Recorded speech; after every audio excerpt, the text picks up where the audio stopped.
Hi friends, हे बघा soybean आहे.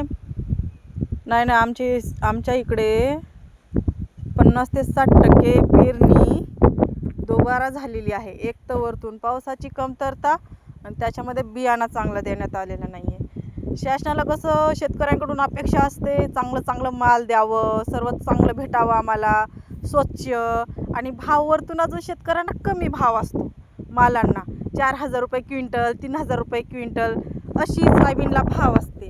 आणि शेतकऱ्यांना द्यायच्या वेळेस काय ह्या शासनाचे डोळे फुटून जाता का? डोळे नाही आहे का ह्यांना? कारवाई करायला काय होते? हे असं माल दिलेलं, दुबारा पेरणी झालेली, आता दुबारा मला स्वतःला 10,000 रुपये लागलेले. ती पहिली बॅग वेगळी, पहिल्या बॅगाचे पैसे वेगळे दिले, अजून दुबारा 2 बॅग आणले. हे काय शासन देणार आहे का आम्हाला? आम्हालाच नाही हो, किती आहेत लोक, भरपूर लोक आहेत ना. हे यवतमाळ जिल्हाच आहे ना पूर्ण. सोयाबीन तूर घेणारा आहे, तूरची चरताच दिसून राहिली. तूर एकदम परफेक्ट नाही, सोयाबीनच का बरं अशी?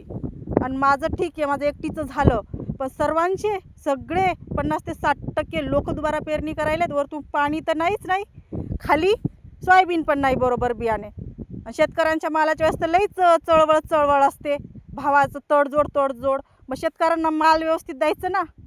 तिथे काय पैसे भेटता का त्यांना? घेत असतील ना कृषी केंद्रालयाकडून पैसे निम्मे. कसं छापायचं शेतकऱ्यांना चांगलंच माहिती आहे शासनाला. पागल समजून ठेवले का शेतकऱ्यांना?